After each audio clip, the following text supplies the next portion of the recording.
안녕하세요, 여러분. 오늘 이렇게 만나 뵙게 되어 정말 반갑습니다. 저는 오늘 우리 모두의 건강에 관한 중요한 이야기를 나누고 싶어요. 바로 폐렴에 관한 이야기입니다. 여러분, 혹시 주변에서 이런 말 들어보신 적 있으세요? 나이 들면 암 조심해야 해. 맞습니다. 암은 분명 무서운 병이죠. 하지만 실은 우리 나이에 더 조심해야 할 것이 있어요. 바로 폐렴입니다. 의외라고요? 통계를 보면 65세 이상 노인분들 중 암보다 폐렴으로 돌아가시는 경우가 훨씬 많다고 합니다. 오늘은 왜 그런지, 그리고 우리가 어떻게 대비할 수 있는지 함께 이야기 나눠볼게요. 왜 우리 나이에 폐렴이 더 위험할까요? 우리 몸의 방어벽이 약해져요. 젊었을 때는 몸에 좋지 않은 것이 들어와도 우리 몸이 척척 물리쳤잖아요. 하지만 이제는 달라요. 마치 오래된 성벽처럼 세월이 지나면서 우리 몸의 방어벽도 조금씩 약해집니다. 제가 예전만큼 감기도 잘 낫지 않아요 라고 말씀하시는 분들 많으시죠? 그게 바로 면역력이 약해진 증거예요. 실제로 60대가 넘으면 20대 때보다 면역력이 30에서 50%나 떨어진다고 해요. 그래서 젊은 사람은 가볍게 지나갈 감염이 우리에겐 큰 위험이 될 수 있어요.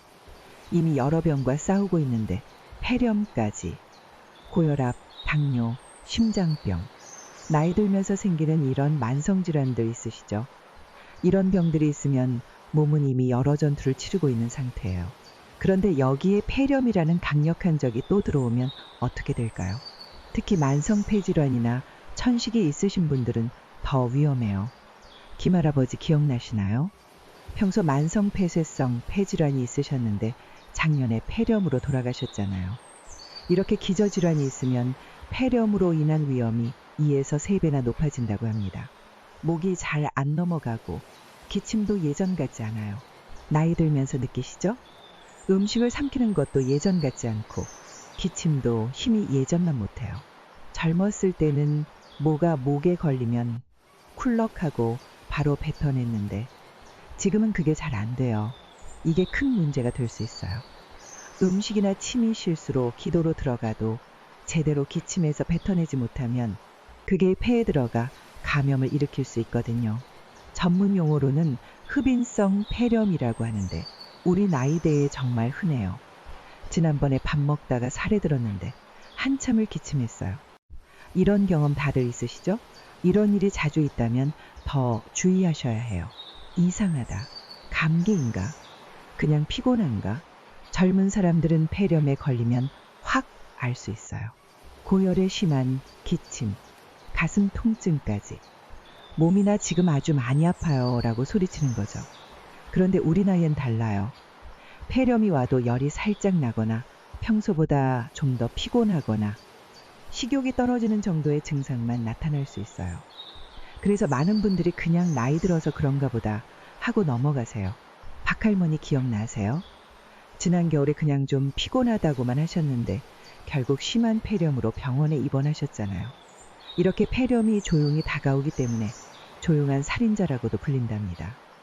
어떻게 폐렴을 예방할 수 있을까요? 백신, 정말 맞아야 할까요? 네, 꼭 맞으셔야 해요.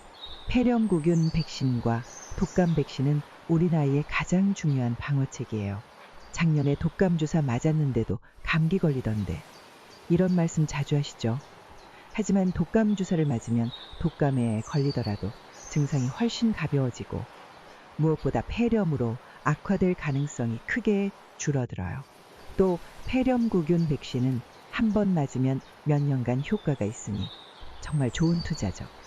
다음번 병원 가실 때 꼭 의사 선생님께 여쭤보세요. 선생님, 제 나이에 폐렴 예방 주사 맞아야 하나요? 손 씻기 정말 그렇게 중요할까요? 네, 정말 중요해요. 손은 우리도 모르게 수많은 세균을 옮기는 주범이에요. 외출했다 돌아오셨을 때, 화장실 다녀오셨을 때, 식사 전에는 꼭 비누로 20초 이상 손을 씻으세요. 20초가 얼마나 되나요 싶으시죠? 생일 축하합니다. 노래를 2번 부르는 시간이에요. 손바닥, 손등, 손가락 사이, 손톱 밑까지 꼼꼼히 씻으시면 됩니다. 그리고 기침이나 재채기 할 때는 휴지나 팔꿈치 안쪽으로 가리세요. 손으로 가리면 그 손으로 다른 곳을 만져 세균을 퍼뜨리게 됩니다. 담배, 이제 와서 끊어야 할까요? 네, 지금이라도 끊으시는 게 좋아요. 평생 피웠는데 이제 와서 끊어봐야 하고 생각하실 수 있지만 실제로 담배를 끊으면 몇 주 안에 폐 기능이 좋아지기 시작한다고 해요. 담배 연기는 폐의 섬모라는 작은 털들을 망가뜨려요. 이 섬모는 먼지나 세균이 폐 깊숙이 들어가지 못하게 막아주는 역할을 하는데 담배를 피우면 이 방어선이 무너지는 거죠. 담배를 끊기 어려우시다면 금연 클리닉에 한번 가보세요. 요즘은 다양한 방법으로 도움을 받을 수 있어요. 운동과 영양 어떻게 챙겨야 할까요? 무리하게 헬스장에 다니라는 게 아니에요. 매일 30분씩 걷기만 해도 면역력이 올라간다고 해요. 아니면 수영이나 요가처럼 관절에 무리가 적은 운동도 좋습니다. 영양은 어떨까요? 단백질이 풍부한 음식을 꼭 드세요. 고기, 생선, 두부, 계란 같은 음식들이요. 그리고 여러 색깔의 과일과 채소도 중요해요. 특히 비타민C가 풍부한 귤, 딸기, 파프리카 같은 것들이 면역력을 높여준답니다.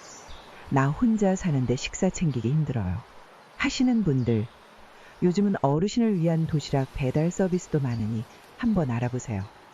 이상이 있을 때 어떻게 알아차릴 수 있을까요? 폐렴이 시작될 때 다음과 같은 변화가 있다면 그냥 넘기지 마시고 병원에 가보세요. 평소보다 훨씬 더 피곤하고 기운이 없어요. 밥맛이 없어졌어요. 가끔 뭐가 헷갈리고 정신이 흐릿해요. 평소와 다른 기침이 나와요. 열은 없는데 몸이 으슬으슬해요. 조금만 움직여도 숨이 차요. 갑자기 걸을 때 중심을 잡기 어려워요. 그냥 나이 들어서 그런가 보다 하고 넘기지 마세요. 이런 증상들이 폐렴의 첫 신호일 수 있어요. 여러분, 오늘 우리가 나눈 이야기가 좀 무서웠을 수도 있어요. 하지만 두려워하라고 말씀드린 게 아니라 미리 알고 대비하시라고 말씀드린 거예요. 이웃집 김할머니가 지난주에 폐렴 예방접종 받고 오셨다면서요? 정말 현명한 선택이세요. 여러분도 가까운 병원이나 보건소에서 상담받고 예방접종 하시길 권해드려요. 그리고 손 씻기, 영양 챙기기, 규칙적인 운동하기. 이런 작은 습관들이 모여 우리의 건강을 지켜줍니다. 우리 모두 조금만 더 신경 써서 건강하게 오래오래 행복한 일상을 이어갑시다. 다음에 또 건강에 좋은 이야기로 찾아뵐게요. 오늘도 끝까지 들어주셔서 감사합니다.